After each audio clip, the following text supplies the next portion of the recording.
Quiero que me acompañen, hermanos, por favor, a Jueces capítulo 17. Sé que ya lo leímos hace un par de minutos, pero quiero que me acompañen nuevamente a Jueces 17. Jueces capítulo 17. Y solamente para iniciar vamos a leer el versículo 5 y el versículo 6. Jueces 17, versículo 5 y versículo 6. Dice así la palabra del Señor.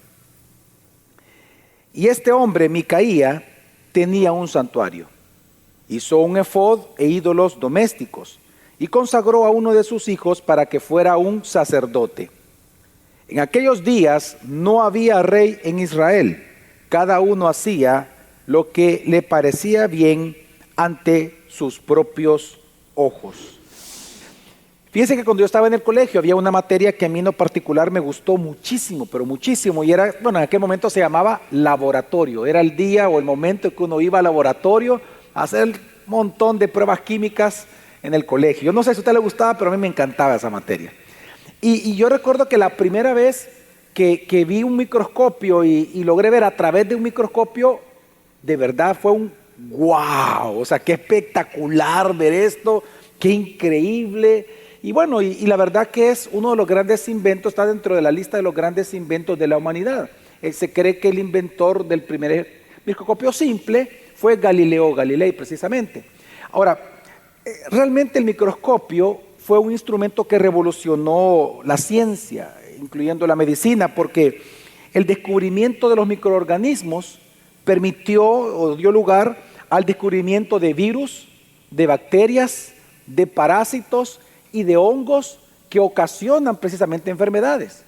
Bueno, en la Edad Media, al no haber microscopio, se creía que ciertas enfermedades que hoy son causantes de virus, se creía que eran los demonios los que ocasionaban. Y por eso hacían exorcismo y quemaban a las personas porque pensaban que estaban endemoniadas, cuando hoy sabemos que era un hongo, que era un parásito o que era una bacteria. Pues bueno, les digo esto porque esta mañana nosotros vamos a estudiar 2 capítulos de Jueces, 17 y capítulo 18. Estos 2 capítulos realmente, hermanos, sirven como un gran microscopio. Por eso están puestos ahí. Sirven como un gran microscopio porque a través de ellos se observa, el autor nos quiere mostrar cuál es el parásito, cuál es el hongo, cuál es ese virus que está ocasionando o que ha ocasionado los 16 capítulos antes de puro caos en Israel. Estos 2 capítulos es para poder mostrarnos el parásito que estaba ocasionando todo el caos por todos estos 16 capítulos que hemos estudiado anteriormente. Y la respuesta o el parásito precisamente, dice la Escritura, que cada uno hacía lo que le parecía bien ante sus ojos, porque no había rey en Israel. Y ese es todo el asunto. Y ese es todo el gran problema.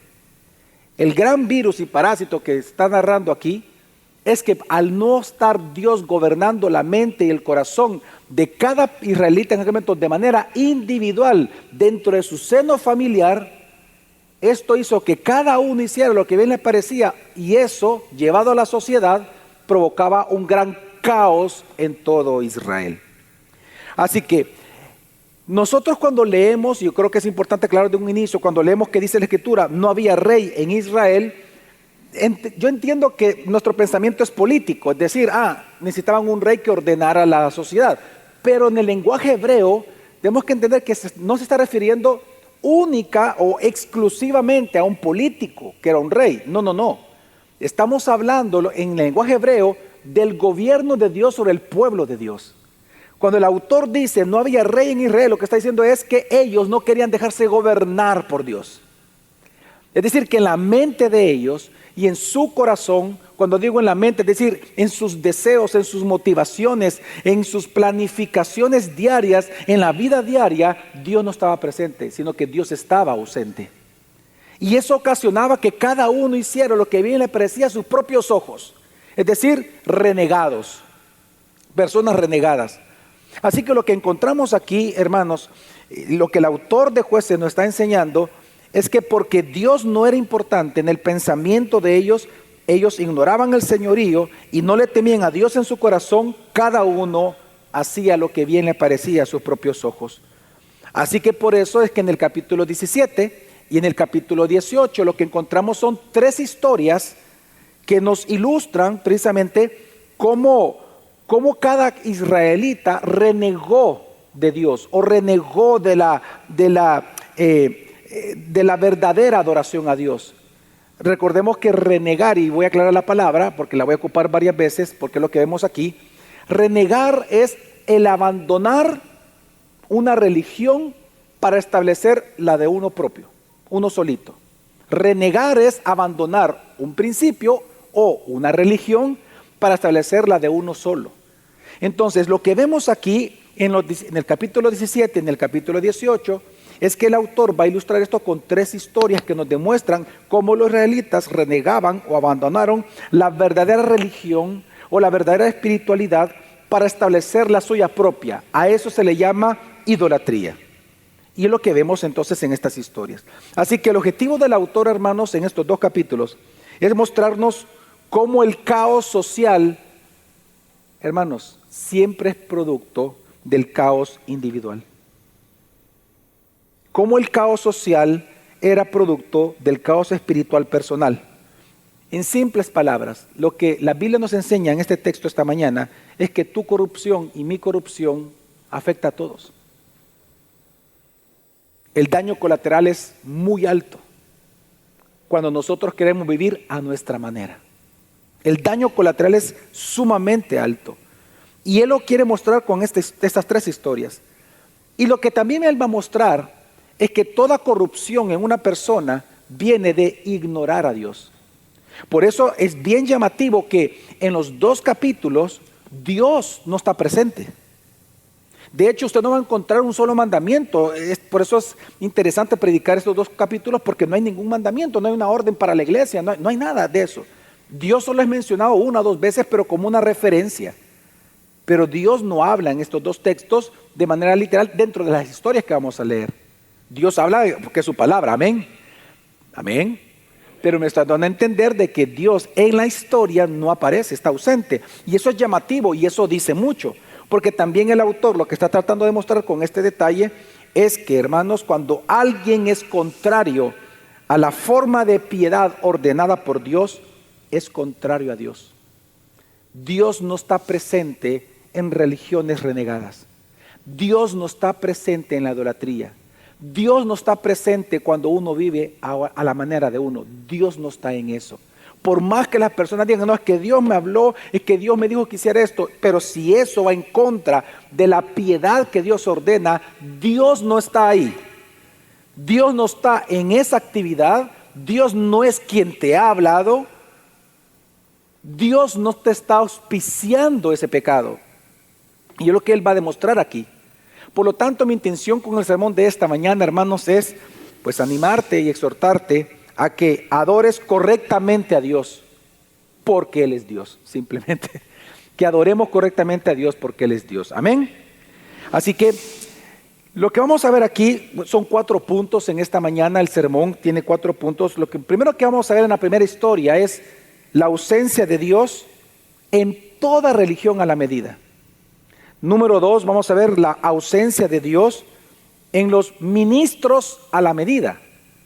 Vamos a ver a qué se refiere esto. Y en la tercera historia, las consecuencias de una falsa religión, cuando alguien vive una falsa religión. Y por último, vamos a ver entonces cuál es el remedio para las falsas religiones. Así que acompáñenme, hermanos, y vamos a ver el primer punto. Vamos a ver de Jueces 17, del 1 al 6, la primera historia, la ausencia de Dios en toda religión a la medida. Por cierto, el título del sermón de esta mañana es Religión a la medida, la consecuencia de un corazón sin rey.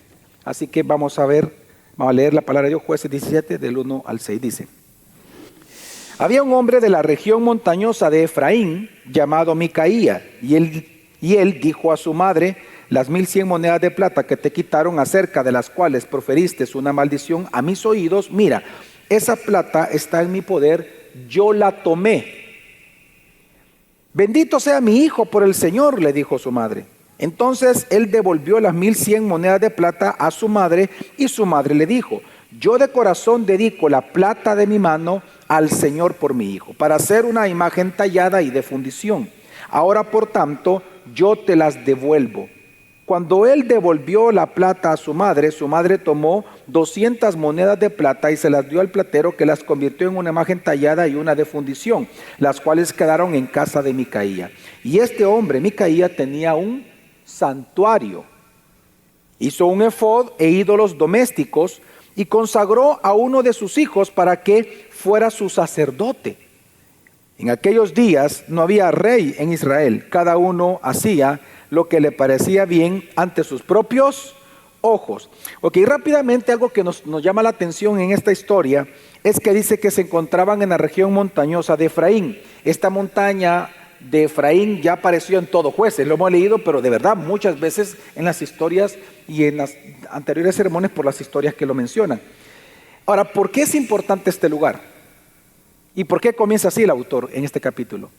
Porque la casa de Dios, que así se le llamaba en aquel entonces, la casa de Dios, es decir, lo que sería el lugar donde Dios estableció para que el pueblo de Israel se reuniera a alabar y honrar el nombre de Dios, precisamente fue acá, en Silo, en esta región montañosa de Efraín. Así que lo primero que el autor nos está llamando la atención es que la casa de Dios o el lugar de adoración de Israel estaba aquí en Silo. Y es estando allí la casa, lo que vemos en la historia es que este hombre llamado Micaía, en lugar de ir a Silo, a donde Dios ha dicho, quiero ser adorado aquí, él dijo, no, yo en mi casa lo voy a hacer y aquí voy a hacer mi santuario. Inmediatamente el autor lo que hace es que veamos el contraste entre la rebeldía de Micaía y la orden de Dios de irlo a adorar, porque ahí estaba en Silo. Si usted me acompaña rápidamente aquí, hermanos, en Jueces, aquí en 17, váyase al último versículo del 18, que es el 31. Dice, mire cómo terminan estos dos capítulos. Dice, levantaron pues para sí la imagen tallada que Micaía había hecho todo el tiempo que la casa de Dios estuvo ¿en dónde, hermanos? En Silo. O sea, quiero que entienda que es lo primero que el autor menciona. Con eso inicia y con eso termina. Porque él está diciendo, él está haciendo lo siguiente. Imagínense que aquí donde estamos en este momento congregados, aquí fuera el templo de Dios. ¿Ok? No era un templo, vamos a llamarle como le llama Jueces. Era la casa de Dios.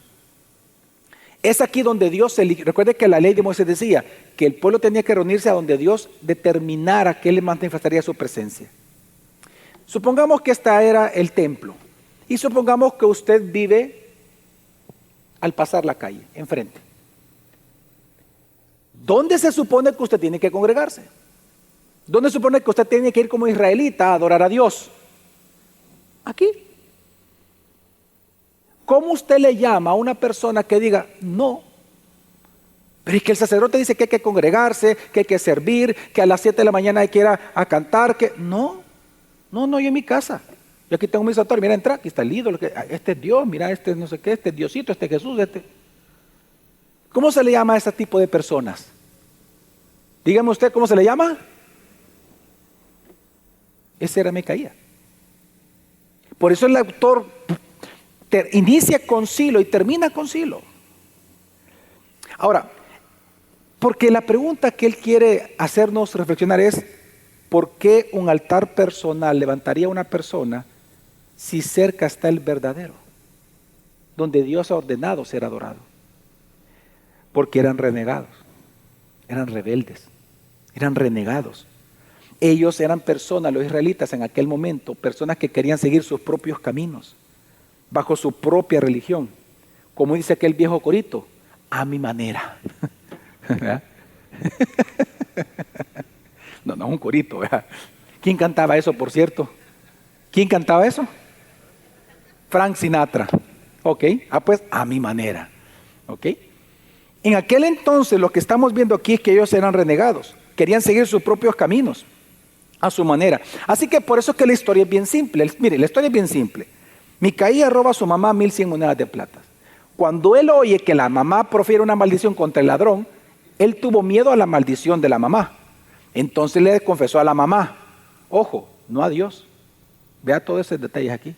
Él nunca se dirige a Dios. Él le confiesa a su mamá por miedo a la maldición. Entonces la mamá, en lugar de disciplinarlo, mamás, escuchen, bendito sea mi hijo. Y le avala el pecado. Y dice, voy a consagrar mis bienes a Dios.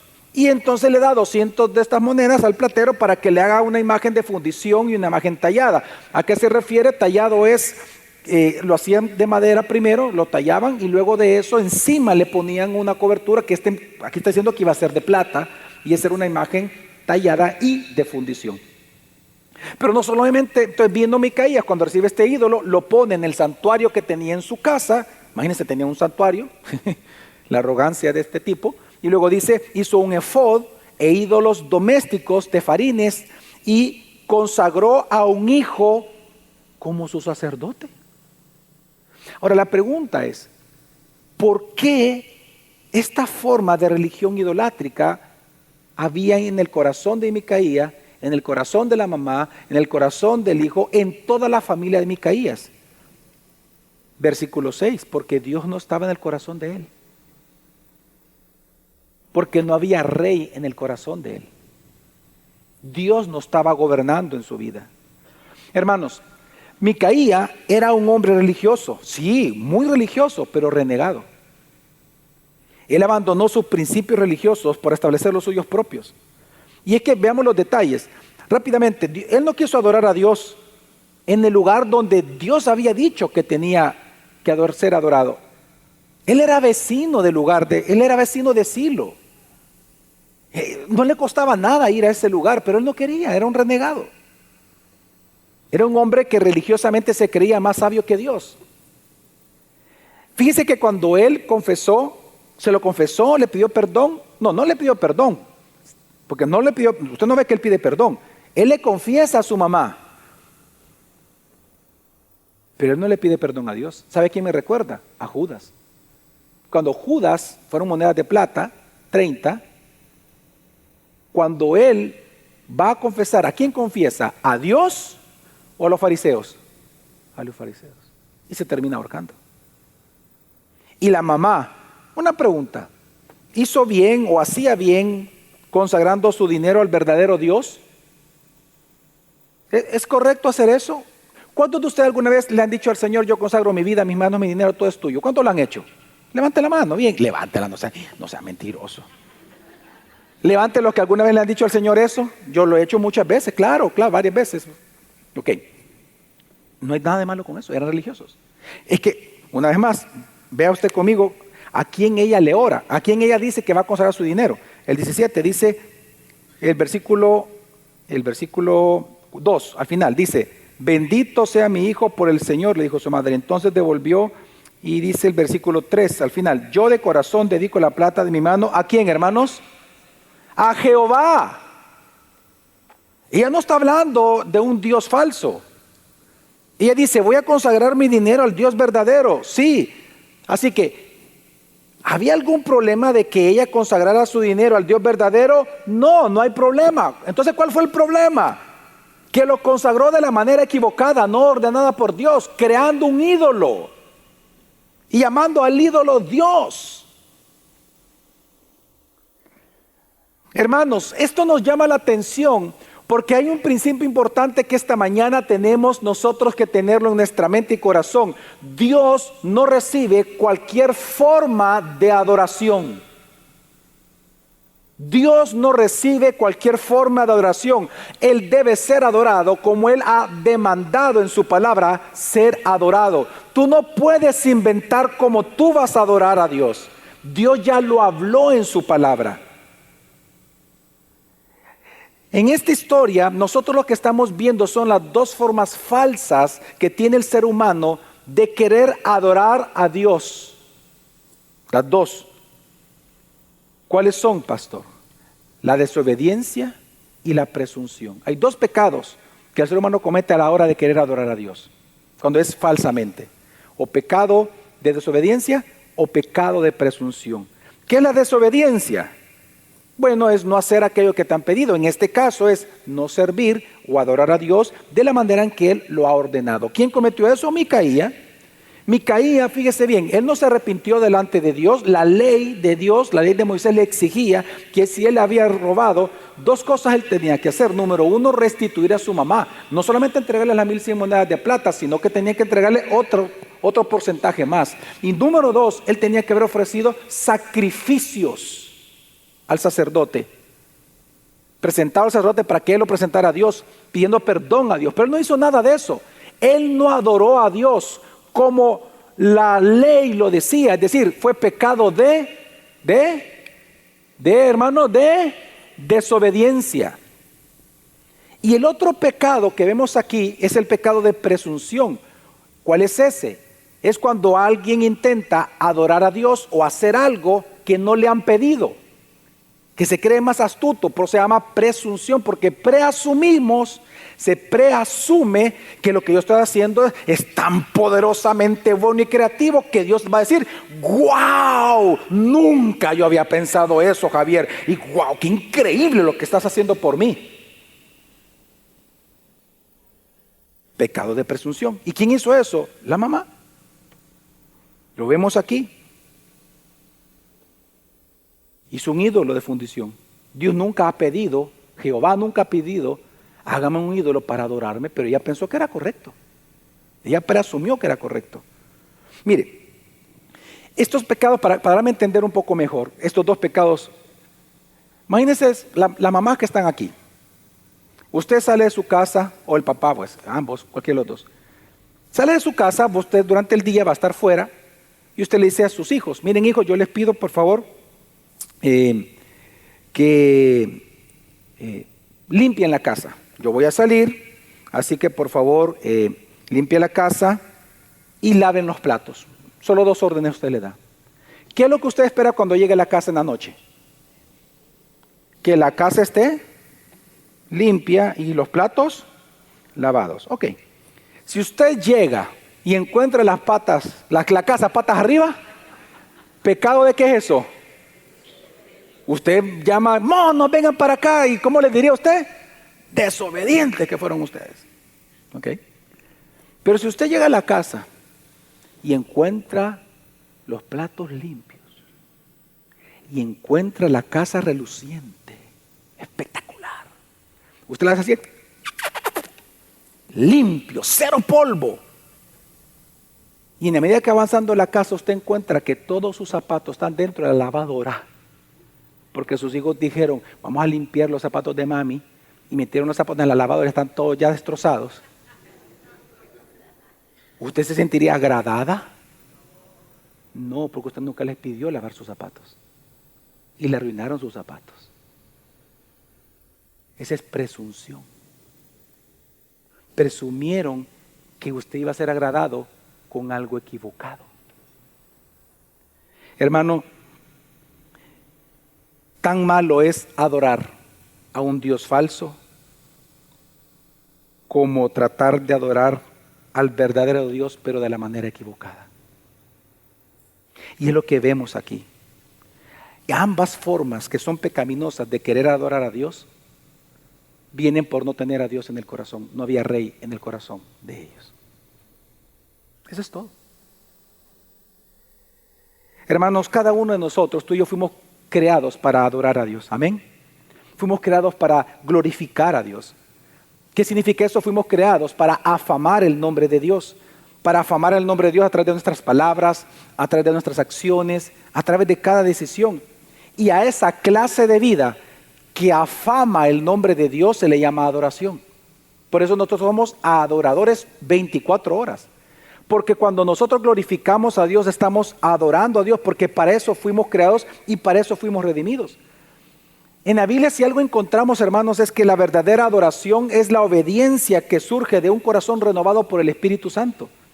Por eso es los adoradores que Dios buscó, dice la Escritura, que Él buscaba, eran adoradores en espíritu y en verdad. Es decir, renovados por el Espíritu Santo, regenerados, santificados, pero que se basen en obediencia a la palabra de Dios, a la verdad que Dios ha ordenado como Él quiere ser adorado.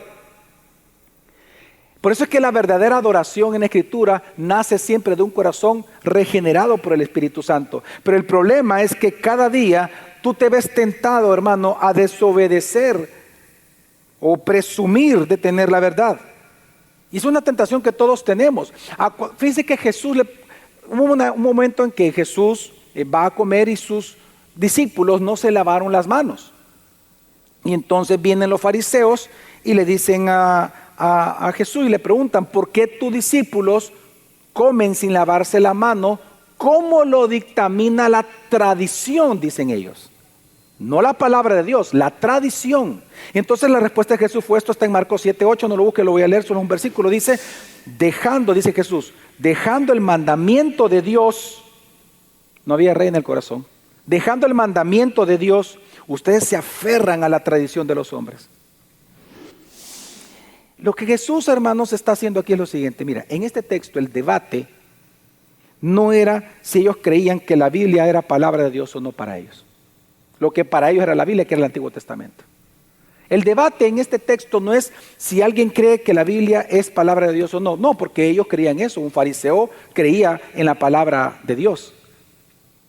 El debate no era ese. ¿Cuál es el debate aquí? El debate incluso no era si ellos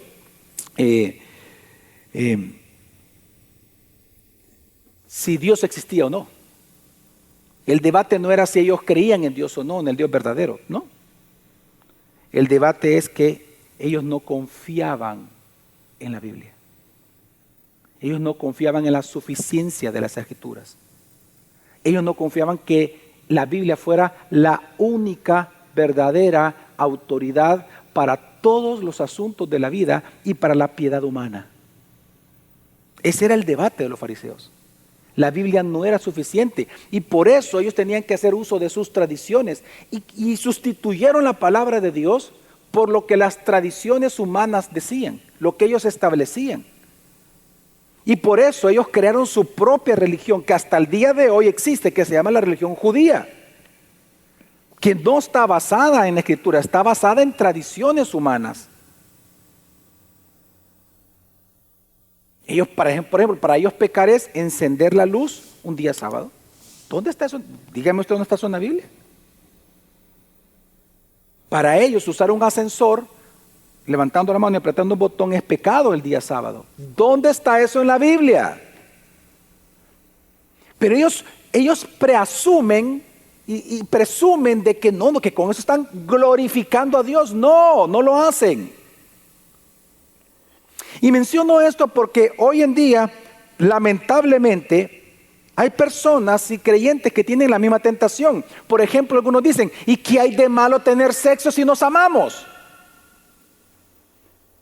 Pastor, ¿y qué hay de malo? Dígame usted, ¿y qué hay de malo que yo me vaya con mi novia allá a Pulo, allá a La Libertad, allá a Morazán ¿Y qué tiene que pasar en la playa? Pues con mi novia, ¿y qué? Pues si nos amamos, ¿y cómo es posible que si Dios es un Dios de amor, el sexo que Él ha creado va a ser malo?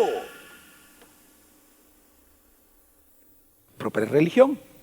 Creen en el Dios supuestamente verdadero, pero quieren hacer su práctica de oración como lo quieren vivir. ¿O qué hay de malo, pastor, estar con las amigas y con los amigos chismeando de los demás? Y no es rico el chisme, papá pastor. Sí es rico el chisme. ¿Qué hay de malo que yo esté con personas que han dividido ministerios o iglesias reuniéndome? ¿Qué hay de malo? Es que aquí en la iglesia son legalistas. ¿Qué hay de malo? Que si él es michero, ella es michera. Pastor, ¿qué hay de malo que yo venga y establezca grupitos, verdad? No sé, en el trabajo, en otros lugares sin sujetarme a la iglesia. Si yo sé mucha Biblia, yo enseño la palabra y yo voy y ¿qué hay de malo? ¿Qué hay de malo? ¿Qué hay de malo? ¿Qué hay de malo? ¿Qué hay de malo? Te voy a dar la respuesta bíblica. ¿Por qué es malo todo eso? Porque la Biblia lo dice. Simple. Escrito está. Si no está escrito, es tradición de hombres. Pero si está escrito, es palabra de Dios. Y la Biblia sí te manda a sujetarte a tus autoridades. La Biblia sí te manda a adorar en un cuerpo local.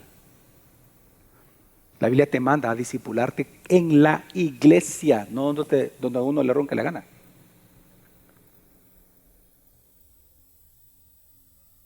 La Biblia te manda a adorar a Dios con tu cuerpo, a no ocupar el templo del Espíritu Santo como fornicación.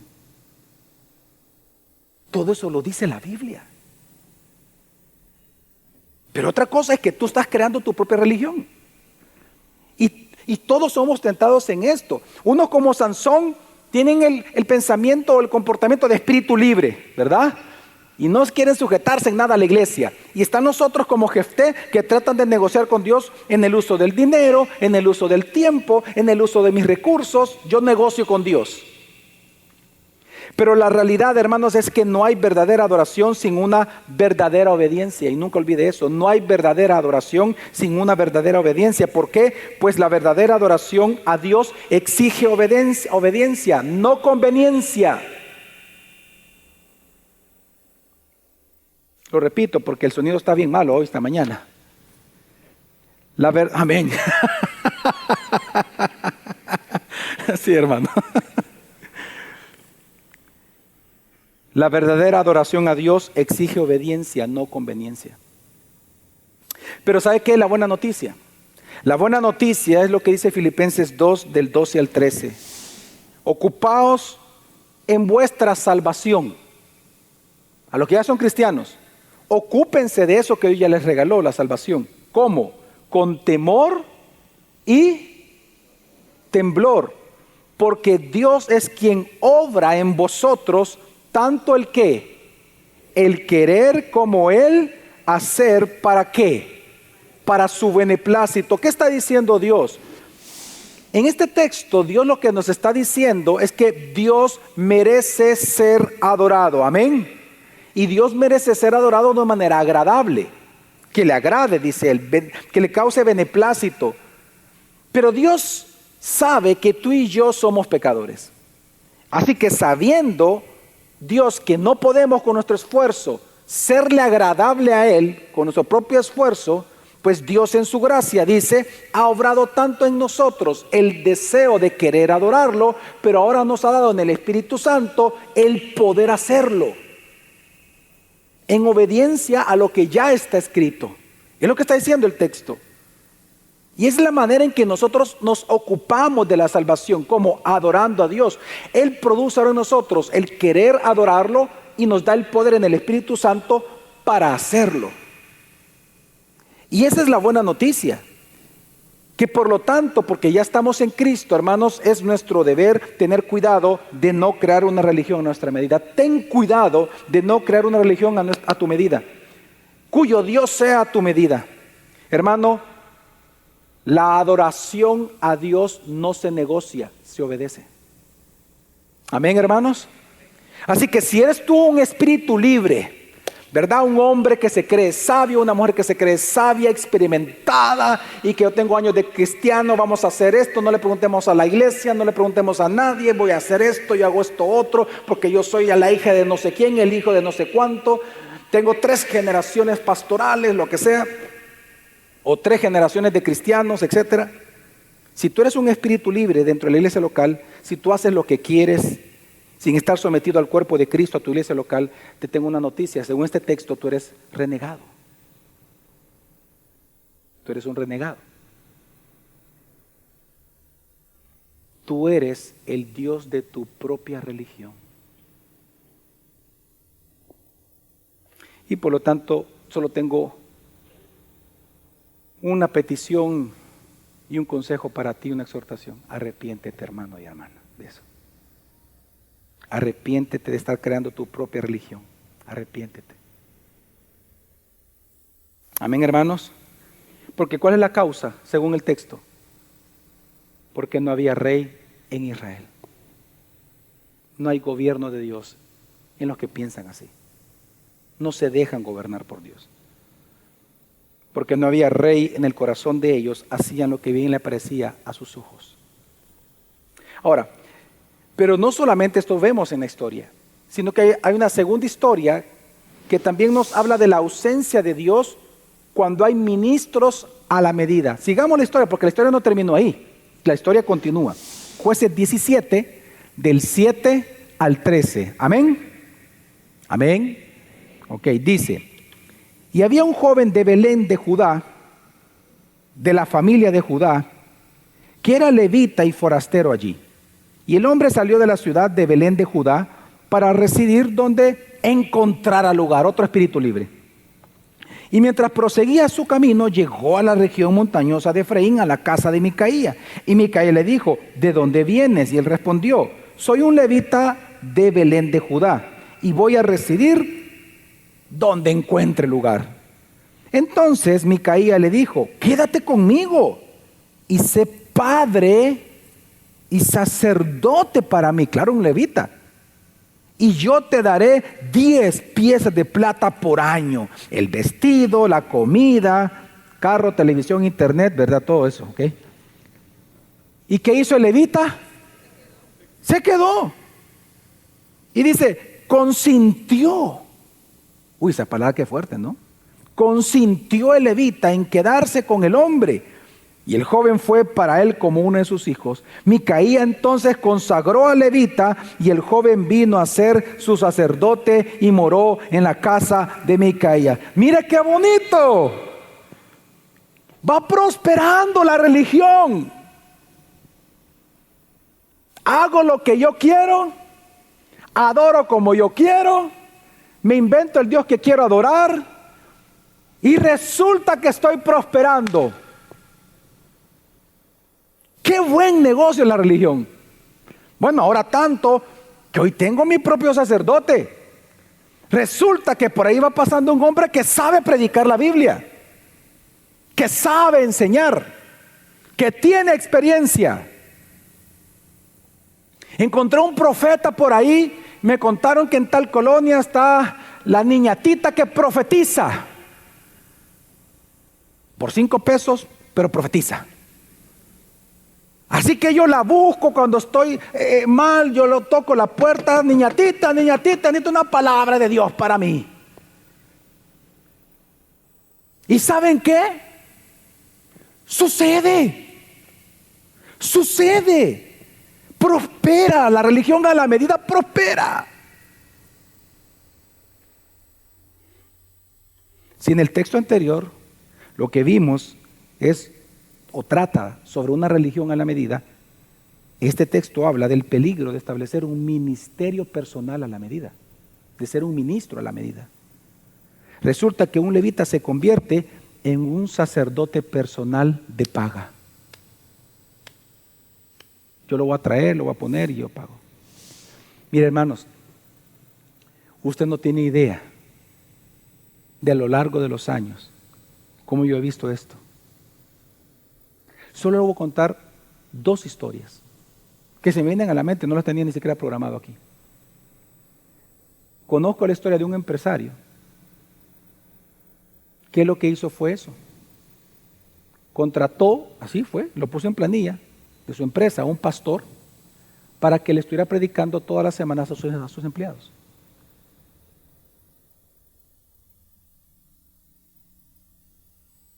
En su empresa. Pero pastor, es que viene el punto. Pero eso no es malo, pastor, seguro. Demuéstreme con la Biblia que no es malo. Porque yo lo estoy demostrando con la Biblia lo malo que es. ¿Ve usted lo fácil que es caer en que nuestra opinión es más valiosa que la palabra? Lo fácil que es eso. ¿Sabe lo que él provocó con eso? No solamente que se dividieran adentro, unos relajos adentro impresionantes de poder. Y es que la gente ya no quería ir a las iglesias porque decía, no, yo como en el trabajo tengo una hora ahí que me dan para reunirme, yo ahí me reúno y ya no voy a la iglesia. Él es mi pastor ya. No, es que eso no es una iglesia, eso es un grupo. Pero le pagaba para que llegara. Y así yo lo he visto también de otro empresario igual, solo que a este le fue mucho peor. Porque el que contrató fue más astuto que él y le quitó hasta negocios.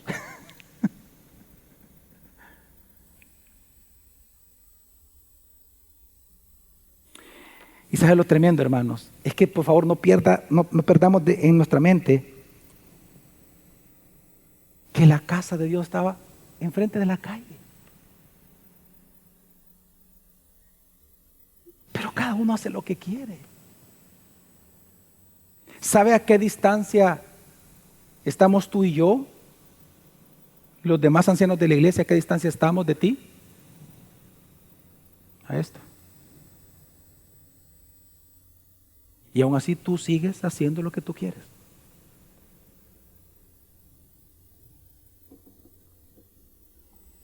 ¿Sabes a qué distancia se está de Dios?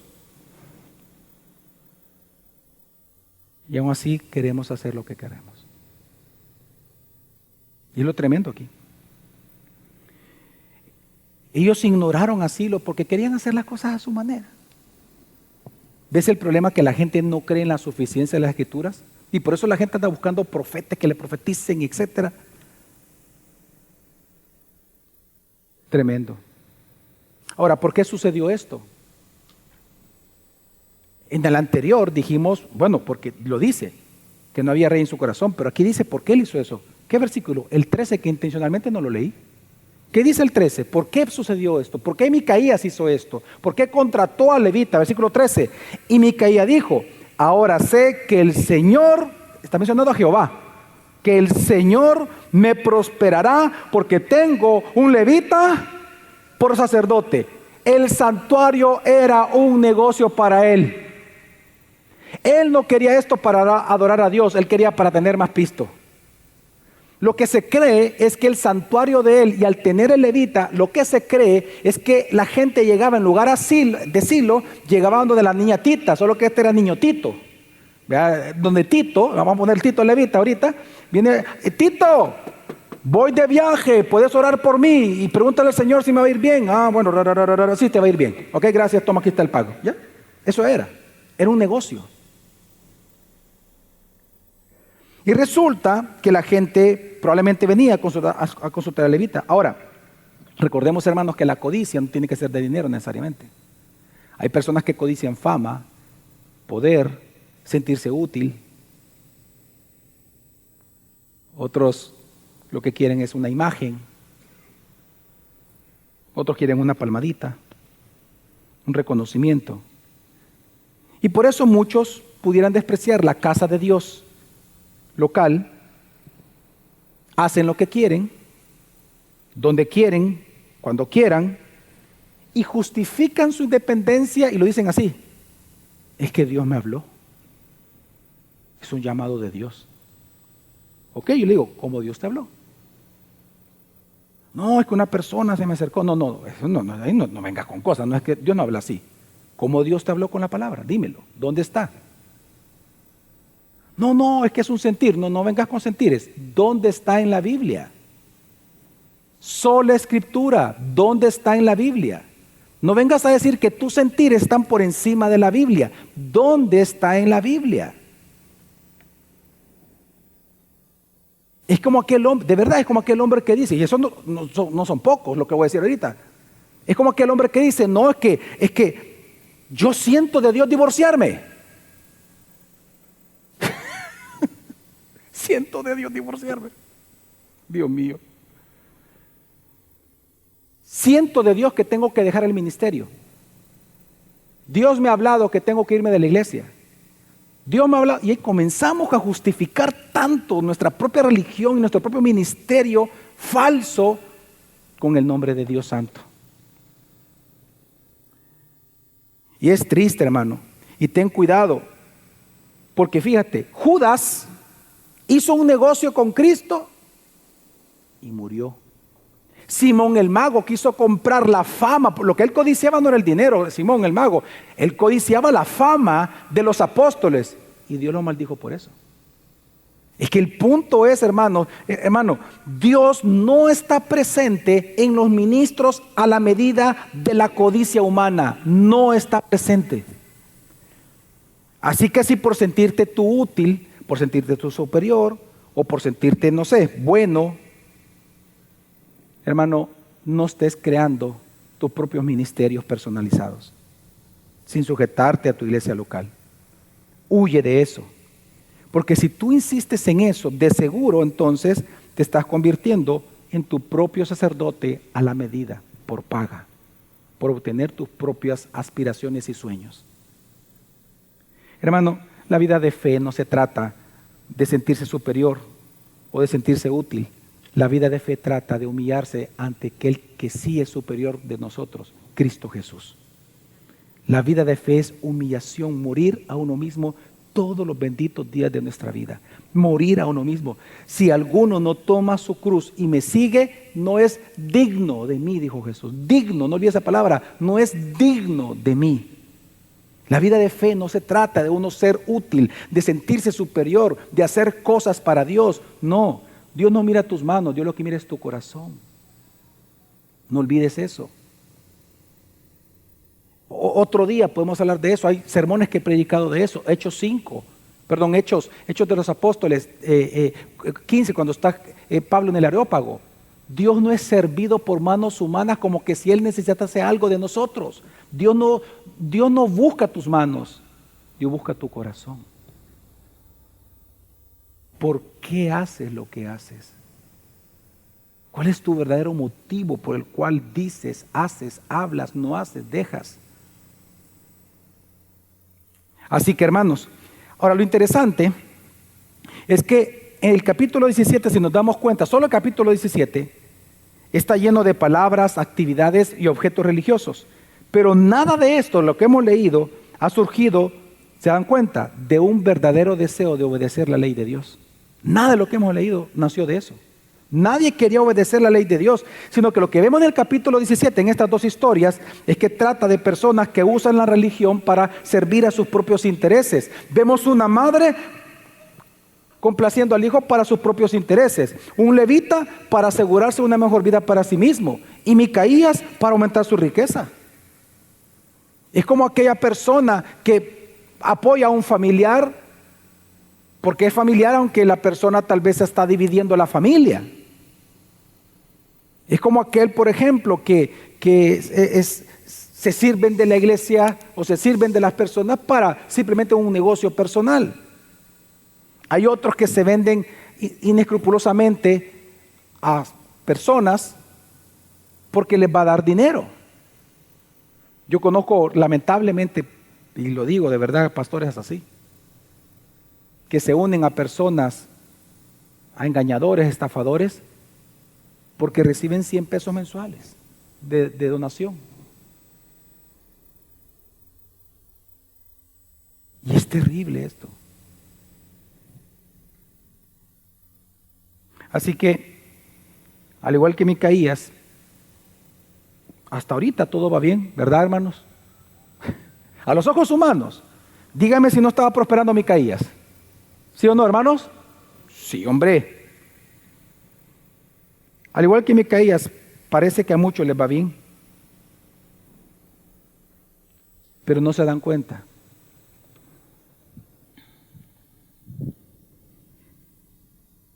Que están parados en un precipicio. Y detrás de ellos viene un gran huracán. Porque resulta que todo lo que hemos leído es destruido en el capítulo 18. Vamos al 18. Y lo que vemos en el 18 es la consecuencia de tener una falsa religión, de practicar una falsa religión. Vamos a ver el versículo 1, dice: en aquellos días no había rey en Israel. Una vez más comienza igual. Y por aquel tiempo la tribu de los danitas buscaba para sí una heredad donde habitar, porque hasta entonces esta, es decir, la tribu, no se le había asignado como posesión entre las tribus de Israel. Aquí es importante una aclaración. Los danitas no tenían tierra, pero porque al inicio de Jueces lo que se nos dice en el capítulo 1 y 2 es que los danitas no quisieron enfrentar a los habitantes de la tierra que les correspondía, y por cobardes, aunque Dios había dicho conquístenlos porque ya les entregué la tierra, solo arrasen con todos ellos no quisieron, los danitas, por miedo, y se quedaron sin tierras. Entonces ahora eran errantes por culpa de ellos. Entonces lo que hacen ellos, dice la historia es bien larga, solo la voy a narrar rapidito, es Ellos eligen 5 personas que los envían como espías a ver qué tierra era fácil de conquistar. Entonces resulta que estos 5 espías, ¿dónde cree que visitan? Pasando, iban por ahí y de repente se encuentran con una casa. ¿Con la casa de quién creen ustedes? De Micaías. ¿Y qué pasó? Se encontraron con el levita. No estaba Micaías, se encontraron con el levita. ¿Y qué sucedió? Vámonos al versículo 4 al 6. Dice, y él les dijo, así de esta manera me ha dicho Micaía, me ha tomado a sueldo y ahora soy su sacerdote. Y le dijeron, te rogamos que consultes, ¿ve usted? Ya te paga.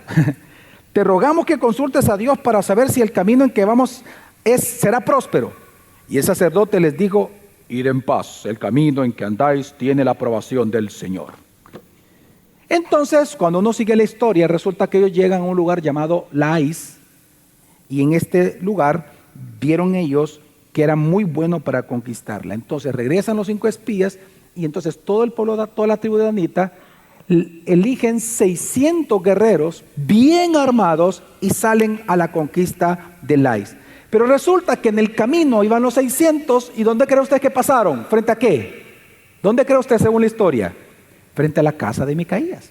Ellas iban los 600 y de repente los 5 espías, que también iban dentro de los 600, bien armados, ahora van a la casa de Micaías. ¿Y qué hacen? Entran y le roban el ídolo y todos los terafines y todo el efod y todas las cosas del santuario, con el levita incluido. Se lo roban. Y resulta que cuando están los 5 robándole todo, sale el levita y les dice, ¿qué están haciendo? Versículo 19, acompáñenme rápidamente, 20, y dice, y ellos le respondieron, calla, calla, pon la mano sobre tu boca y ven con nosotros y sé padre y sacerdote para nosotros. Las mismas palabras que ocupó Micaías con él, ahora son ellos como tribu diciéndole a la misma persona. ¿Te es mejor ser sacerdote para la casa de un hombre o ser sacerdote para una tribu y una familia de Israel? ¿Qué quieres? ¿Ser jefe o quieres ser presidente de la empresa? ¿Verdad? Versículo 20. Y se alegró el corazón del sacerdote. ¿Y qué hizo? En el nombre de Jehová de los ejércitos. Y tomó el efod, se convirtió en ladrón. Y tomó el efod, los ídolos domésticos y la imagen tallada y se fue en medio del pueblo. Y en ese momento entonces, cuando iban, Micaías sale y llama a sus familiares y a sus amigos y desde lejos les comienza a gritar a los danitas, ¿qué están haciendo? Y les grita. Y resulta que entonces, y les pregunta, ¿qué están haciendo? Y dice la historia bíblica que ellos se dan la vuelta, algunos de ellos, y desde lejos le dicen, bueno, ¿vos qué te pasa? Porque le hablan despectivamente a Micaías. ¿Qué te pasa? Le dice. ¿Por qué nos está gritando? O sea, ellos sentían con derecho de haberle robado. ¿Qué te pasa? Y vea la respuesta de Micaías que le da a los que le habían robado. Versículo 24. Y él respondió, os habéis llevado mis dioses que yo hice, y al sacerdote, y os habéis marchado. ¿Y qué me queda? ¿Cómo pues me decís qué pasa? Y entonces en ese momento los danitas lo amenazaron, si sigues hablando te matamos a ti y a todos los que están contigo. Y ante esa amenaza, mire, calladito y cooperando. Y ya no hizo nada. ¿Cómo termina la historia? Versículo 30-31. Y los hijos de Dan levantaron para sí la imagen tallada, y Jonatán, hijo de Gersón, hijo de Manasés, y sus hijos fueron sacerdotes para la tribu de los danitas hasta el día del cautiverio de la tierra. Levantaron pues para sí la imagen tallada que Micaía había hecho todo el tiempo que la casa de Dios estuvo en Silo. Es decir, todo el tiempo en que había un lugar sí ordenado por Dios para él ser adorado, ellos no quisieron ir ahí, sino que adoraron en el santuario que ellos establecieron ahí con un sacerdotes y con sus ídolos propios. Es lo que está diciendo el autor.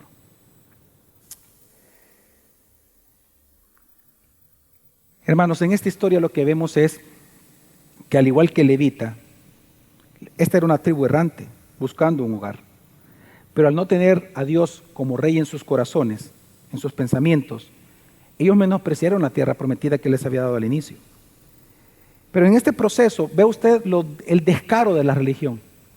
Ellos robaron a Micaías y establecieron su religión propia con un sacerdote propio, al igual que lo hizo Micaías, solo que ahora era una tribu completa. ¿Sabe lo irónico de todo esto? Y por favor escúcheme por un segundito en esto. Ellos robaron a Micaías en nombre de Dios para tener a Dios con ellos. Mire usted lo podrido que es la religión. Es decir, ellos pensaron que por medio de practicar la injusticia iban a obtener justicia. En otras palabras, el fin justifica para ellos los medios usados. Y esto es algo que, mire, de verdad lo vemos nosotros. Cuando un pastor, por ejemplo, divide una iglesia, ¿qué es lo que siempre dice el pastor? Siempre, Dios me ha hablado, dice. A mí Dios me está dirigiendo. Siempre ocupan el nombre de Dios.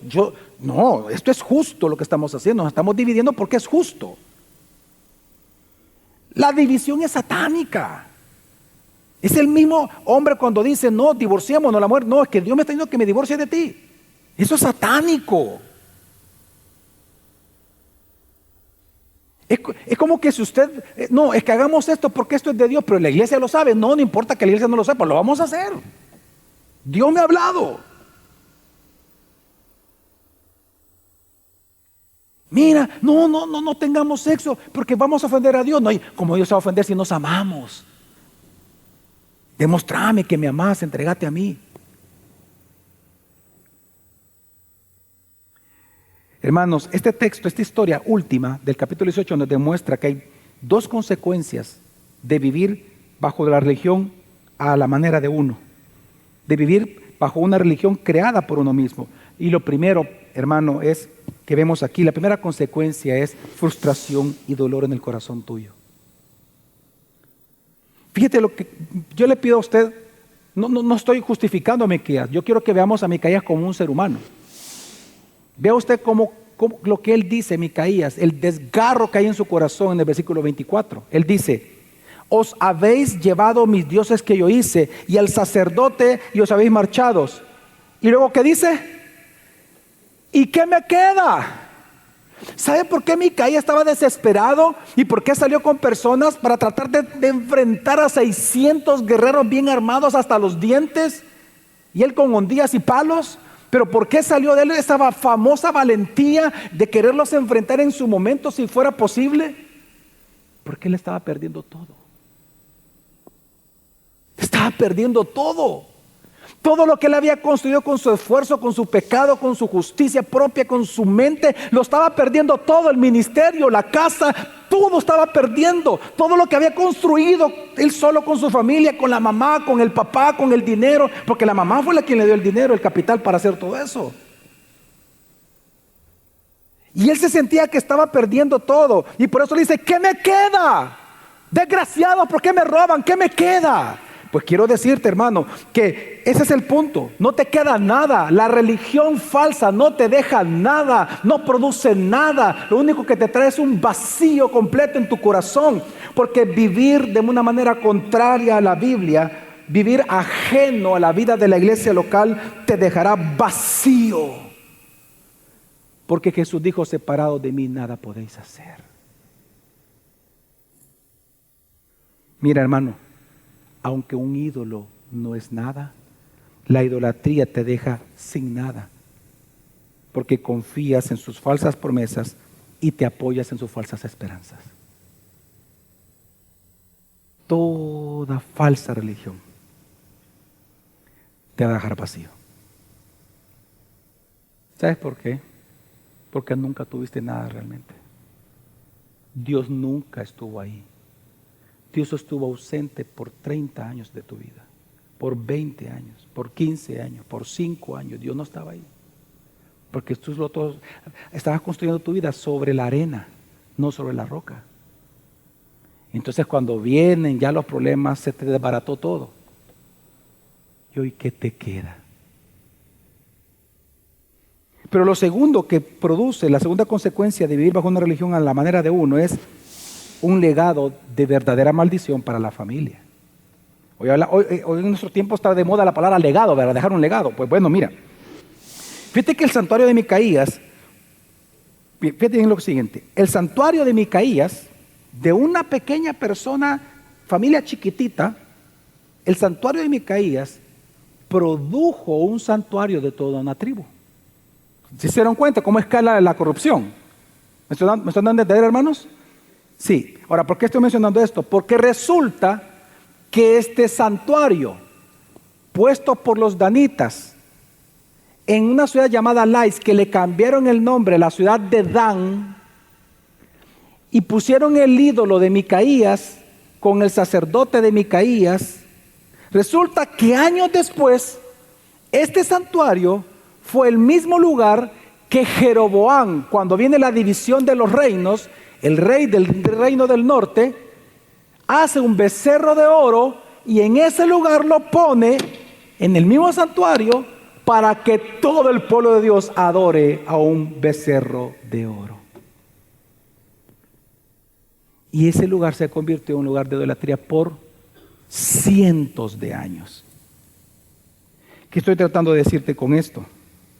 Bueno, esto nos debería de hacernos reflexionar sobre el legado espiritual que tú le estás dejando a tus hijos. ¿Tú eres una persona que hace las cosas a su manera o a las de Dios? ¿Tú mueres a ti mismo o luchas por tus ideas respecto a cómo Dios quiere ser adorado? Estoy hablando. ¿Qué legado le estás dejando a tus empleados, a tus hijos, a tus vecinos, a tus compañeros en la iglesia, a tus hermanos? Hermanos, este texto nos enseña que debemos de cuidarnos, pues al ignorar a Dios y su palabra, cada uno va a terminar haciendo lo que a cada uno bien le parezca a sus propios ojos. Y también nos enseña que sin Dios en nuestras vidas vamos a caer en idolatría de nuestras propias creaciones. Así que solo para concluir, ¿cuál es el remedio a la falsa religión entonces? ¿Cuál es el remedio a todo este desorden? Hermanos, la causa de la religión falsa es precisamente el no tener un rey en nuestro corazón. Pues el remedio es el gobierno de nuestro Rey Jesucristo en nuestra vida, en nuestra mente y en nuestro corazón. Amén, hermanos. Mira, la respuesta es muy simple. La idolatría termina cuando aparece el verdadero Dios. Eso es todo. ¿Tú quieres que se arregle tu vida? De verdad. El gran caos que pudiera haber.